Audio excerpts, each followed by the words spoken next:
Chapter 4. An Unwelcome Visitor in Cruces. The Cholera. Success of the Yellow Doctress. Fearful Scene at the Mule Owners. The Burying Parties. The Cholera Attacks Me. I do not think I have ever known what it is to despair, or even to despond. If such were my inclination, I have had some opportunities recently. And it was not long before I began to find out the bright side of Cruces' life, and enter into schemes for staying there. But it would be a week or so before the advent of another crowd would wake Cruces to life and activity again, and in the meanwhile, and until I could find a convenient hut for my intended hotel, I remained my brother's guest. But it was destined that I should not be long in Cruces before my medicinal skill and knowledge were put to the test. Before the passengers for Panama had been many days gone, it was found that they had left one of their number behind them, and that one, the cholera. I believe that the faculty have not yet come to the conclusion that the cholera is contagious, and I am not presumptuous enough to forestall them. But my people have always considered it to be so, and the poor Cruces folks did not hesitate to say that this new and terrible plague had been a fellow-traveler with the Americans from New Orleans, or some other of its favored haunts. I had the first intimation of its unwelcome presence in the following abrupt and unpleasant manner. A Spaniard, an old and intimate friend of my brother, had supped with him one evening, and upon returning home had been taken ill, and after a short period of intense suffering, had died. So sudden and so mysterious a death gave rise to the rumor that he had been poisoned, and suspicion rested for a time, perhaps not unnaturally, upon my brother, in whose company the dead man had last been. Anxious for many reasons, the chief one perhaps the position of my brother, I went down to see the corpse. A single glance at the poor fellow showed me the terrible truth. The distressed face, sunken eyes, cramped limbs, and discolored, shriveled skin were all symptoms which I had been familiar with very recently, and at once I pronounced the cause of death to be cholera. The Cruces people were mightily angry with me for expressing such an opinion. Even my brother, although it relieved him of the odium of a great crime, was as annoyed as the rest. But by 12 o'clock that morning one of the Spaniard's friends was attacked similarly, and the very people who had been most angry with me a few hours previously came to me now eager for advice.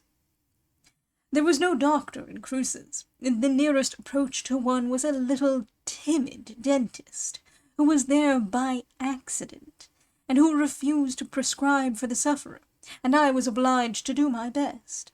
Selecting from my medicine chest, I never travel anywhere without it. What I deemed necessary, I went hastily to the patient, and at once adopted the remedies I considered fit. It was a very obstinate case, but by dint of mustard emetics, warm fomentations, mustard plasters on the stomach and the back, and calomel, at first in large, then in gradually smaller doses, I succeeded in saving my first cholera patient in Cruces. For a few days the terrible disease made such slow progress amongst us that we almost hoped it had passed on its way and spared us. But all at once it spread rapidly, and affrighted faces and cries of woe soon showed how fatally the destroyer was at work. And in so great request were my services, that for days and nights together I scarcely knew what it was to enjoy 2 successive hours' rest. And here I must pause to set myself right with my kind reader. He or she will not, I hope, think that in narrating these incidents I am exalting my poor part in them unduly. I do not deny, it is the only thing indeed that I have to be proud of, that I am pleased and gratified when I look back upon my past life, and see times now and then, and places here and there, when and where I have been enabled to benefit my fellow creatures suffering from ills my skill could often remedy. Nor do I think that the kind reader will consider this feeling an unworthy one. If it be so, and if in the following pages the account of what Providence has given me strength to do on larger fields of action be considered vain or egotistical, still I cannot help narrating them, for my share in them appears to be the one and only claim I have to interest the public ear.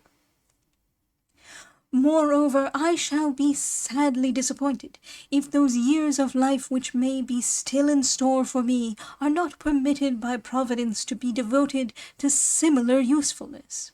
I am not ashamed to confess, for the gratification is, after all, a selfish one, that I love to be of service to those who need a woman's help, and wherever the need arises, or on whatever distant shore, I ask no greater or higher privilege than to minister to it.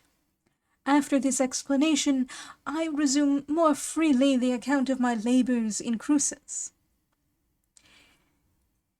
It was scarcely surprising that the cholera should spread rapidly, for fear is its powerful auxiliary, and the Cruces people bowed down before the plague in slavish despair.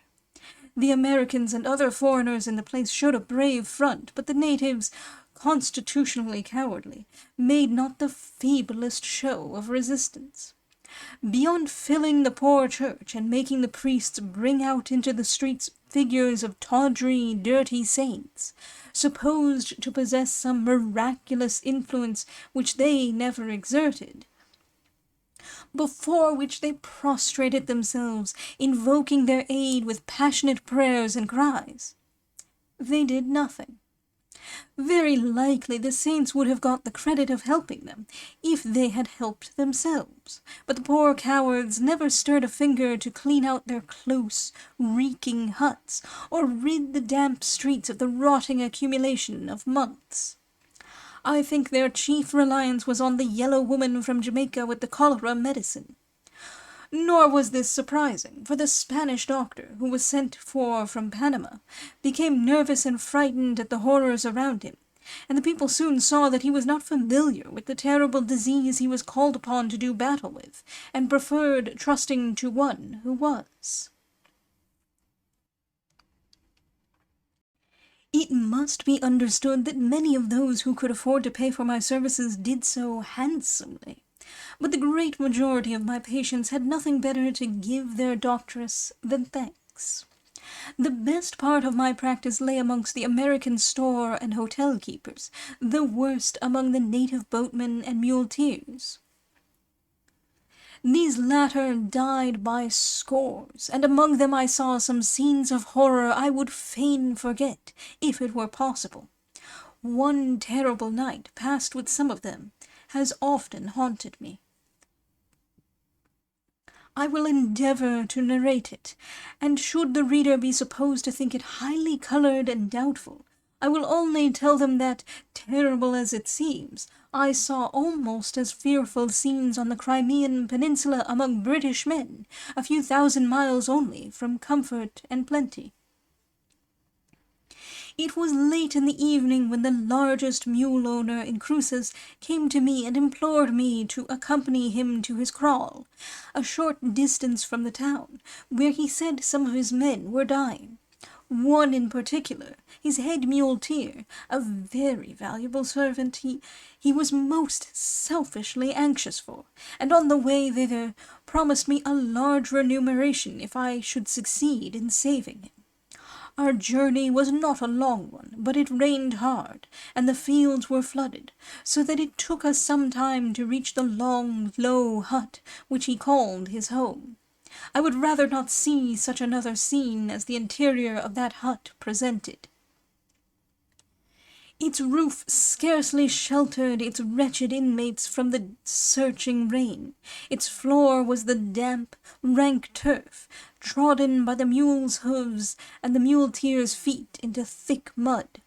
Around, in dirty hammocks and on the damp floor, were the inmates of this wretched place, male and female, the strong and the sick together, breathing air that nearly choked me, accustomed as I had grown to live in impure atmosphere. For beneath the same roof the mules, more valuable to their master than his human servants, were stabled, their 4 feet locked, and beside them were heaps of saddles, packs, and harness.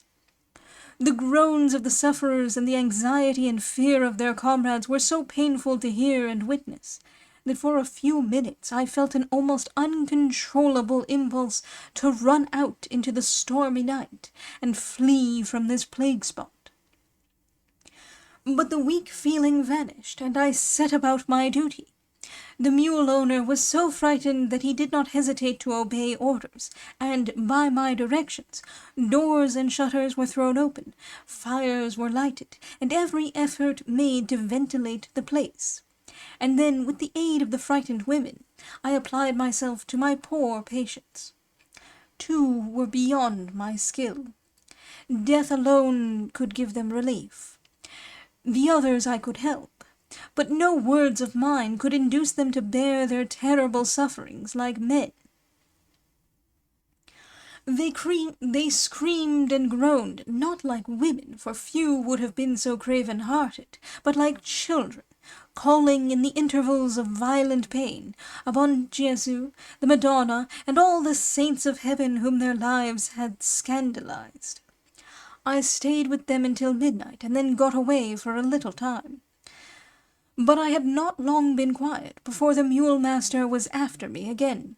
The men were worse. Would I return with him? The rain was drifting heavily on the thatched roof, as it only does in tropical climates, and I was tired to death. But I could not resist his appeal. He had brought with him a pair of tall, thick boots, in which I was to wade through the flooded fields. And with some difficulty I again reached the kraal. I found the worst cases sinking fast. One of the others had relapsed, while fear had paralyzed the efforts of the rest. At last I restored some order, and with the help of the bravest of the women, fixed up rude screens around the dying men. But no screens could shut out from the others their awful groans and cries for the aid that no mortal power could give them. So the long night passed away. First a death-like stillness behind one screen, and then a sudden silence behind the other, showing that the fierce battle with death was over, and who had been the victor.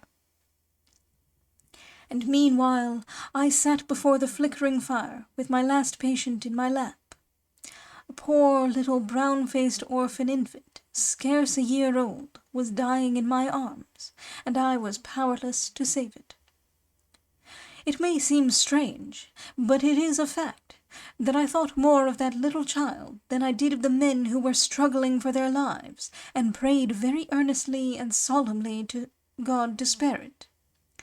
But it did not please him to grant my prayer, and towards morning the wee spirit left this sinful world for the home above it had so lately left, and what was mortal of the little infant lay dead in my arms. Then it was that I began to think. How the idea first arose in my mind I can hardly say, that if it were possible to take this little child and examine it, I should learn more of the terrible disease which was sparing neither young nor old, and should know better how to do battle with it. I was not afraid to use my baby patient thus. I knew its fled spirit would not reproach me, for I had done all I could for it in life, had shed tears over it, and prayed for it.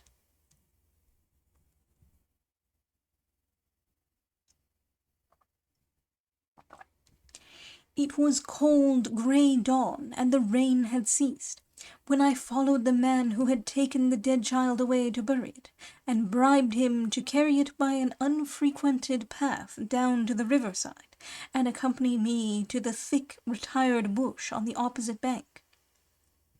Having persuaded him thus much, it was not difficult, with the help of silver arguments, to convince him that it would be for the general benefit and his own if I could learn from this poor little thing the secret inner workings of our common foe.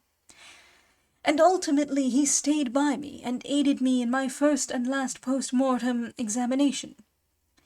It seems a strange deed to accomplish, and I am sure I could not wield the scalpel or the substitute I then used now, but at that time the excitement had strung my mind up to a high pitch of courage and determination, and perhaps the daily, almost hourly scenes of death had made me somewhat callous.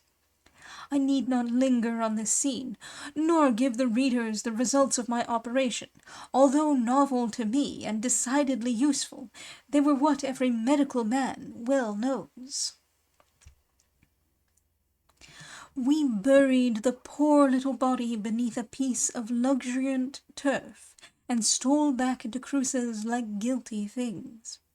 But the knowledge I had obtained thus strangely was very valuable to me, and was soon put into practice.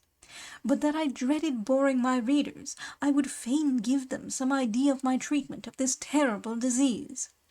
I have no doubt that at first I made some lamentable blunders, and maybe lost patience which a little later I could have saved. I know I came across, the other day, some notes of cholera medicines which made me shudder, and I dare say they have been used in their turn and found wanting.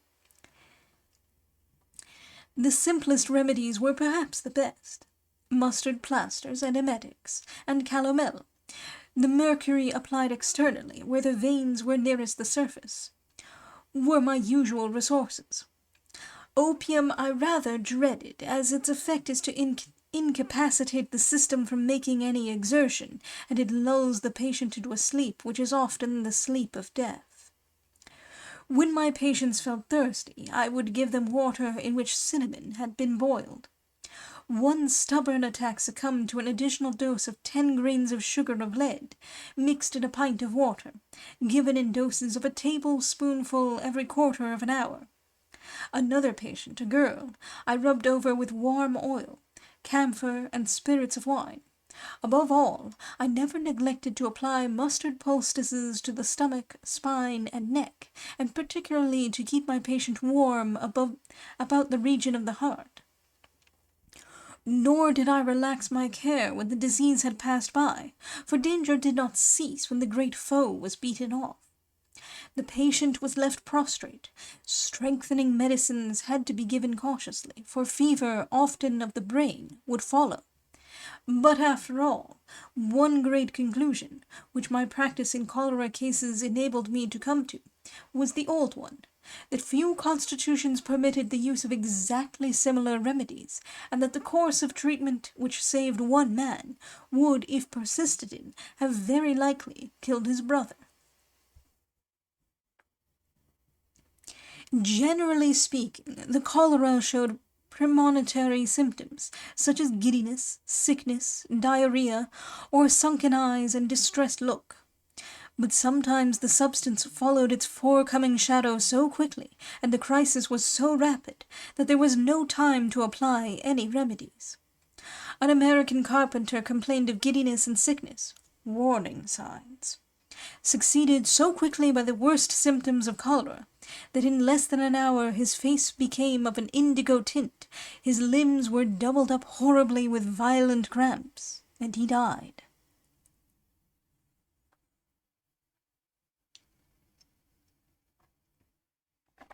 To the convicts, and if there could be grades of wretchedness in Cruces, these poor creatures were the lowest, belonged the terrible task of burying the dead, a duty to which they showed the utmost repugnance.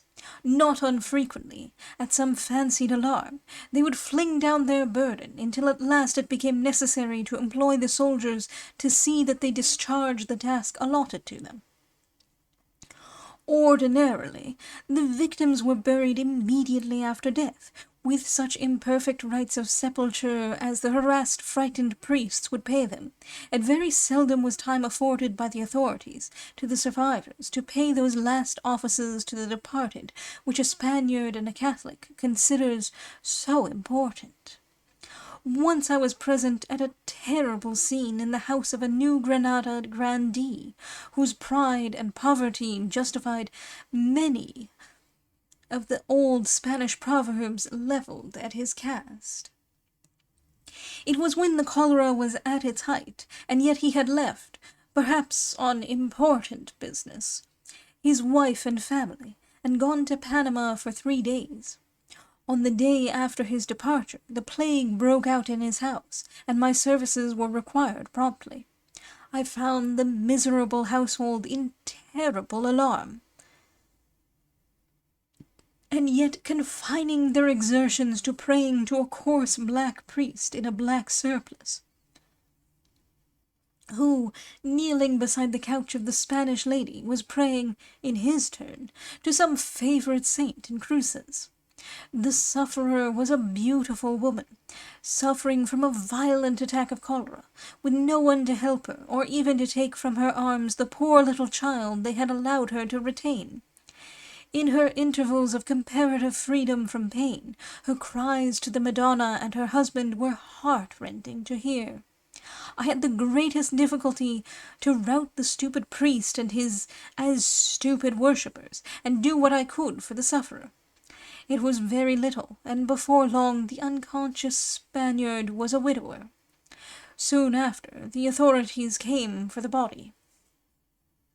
I never saw such passionate anger and despair as were shown by her relatives and servants, old and young, at the intrusion. Rage that she, who had been so exalted in life, should go to her grave like the poor, poor clay she was. Orders were given to bar the door against the convict gang who had come to discharge their unpleasant duty, and while all were busy decking out the unconscious corpse in gayest attire, none paid any heed to me bending over the fire with the motherless child, journeying fast to join its dead parent. I had made more than one effort to escape, for I felt more sick and wretched than at any similar scene of woe, but finding exit impossible, I turned my back upon them, and attended to the dying child. Nor did I heed their actions until I heard orders given to admit the burial party, and then I found that they had dressed the corpse in rich white satin, and decked her head with flowers. The agitation and excitement of this scene had affected me as no previous horror had done, and I could not help fancying that symptoms were showing themselves in me, with which I was familiar enough in others. Leaving the dying infant to the care of its relatives, when the Spaniard returned he found himself widowed and childless, I hastened to my brother's house. When there, I felt an unpleasant chill come over me, and went to bed at once. Other symptoms followed quickly, and before nightfall I knew full well that my turn had come at last, and that the cholera had attacked me, perhaps its greatest foe in Cruces.